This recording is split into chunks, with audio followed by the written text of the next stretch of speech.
నెల్లూరులో వైఎస్ జగన్మోహన్ రెడ్డి గారి పర్యటనకు అక్రమ నిర్బంధాలు చేస్తూ కార్యకర్తల్ని ఎక్కడికక్కడ బారికేడ్లు పెట్టి ఆపేస్తున్నారు. మాజీ మంత్రి అనిల్ కుమార్ యాదవ్ శాసనసభ్యుడు మంత్రి ఇంటి మీదకి దాడి చేసి సంబంధించి ఆ ఇద్దరు నాయకుల్ని పరామర్శలు వచ్చేదానికి వస్తుంది. ఈరోజు పొద్దున్నే చూస్తూ ఉన్నాం. దాదాపు ఏ జిల్లాలో నుంచి కాకుండా పక్క జిల్లాలో నుంచి కూడా 1000 మంది పోలీసులు నింపి దేనికి పెట్టారా అంటే బ్యారికేడ్లు పెట్టి ఎక్కడికెక్కడికి ప్రజల్ని రానియకుండా జనాల్ని ఏదైతే జగన్మోహన్ రెడ్డిని చూసేదానికో లేకపోతే జగన్మోహన్ రెడ్డి స్వాగతించేదానికో వచ్చే వాళ్ళందరినీ కూడా రానియకుండా అడ్డుకట్లు వేసి చూడటం ఎక్కడైనా నాకు తెలిసి ఎప్పుడూ కూడా ఈ దేశ చరిత్రలోనే ఇట్లాంటి ఒక నిర్బంధం ఎక్కడా లేదు.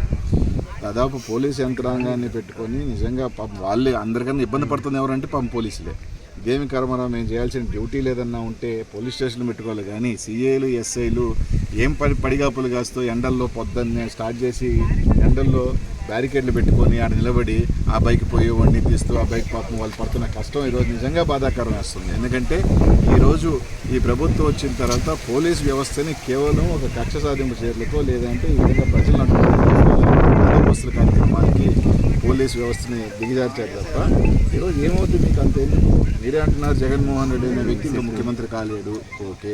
జగన్మోహన్ రెడ్డి గారికి ప్రజల్లో బలం లేదు అని చెప్తున్నారు, ఓకే.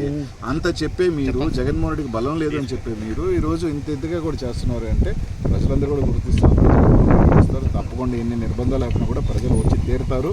ఇంకొక అరగంటలోనో 4 గంటలోనో జగన్మోహన్ రెడ్డి వచ్చి రావడం జరుగుతుంది. ప్రజలు కూడా స్వచ్ఛందంగా వచ్చి జగన్మోహన్ రెడ్డి స్వాగతం చెప్పాలి ఖాయం అని చెప్పి తెలియజేస్తారు.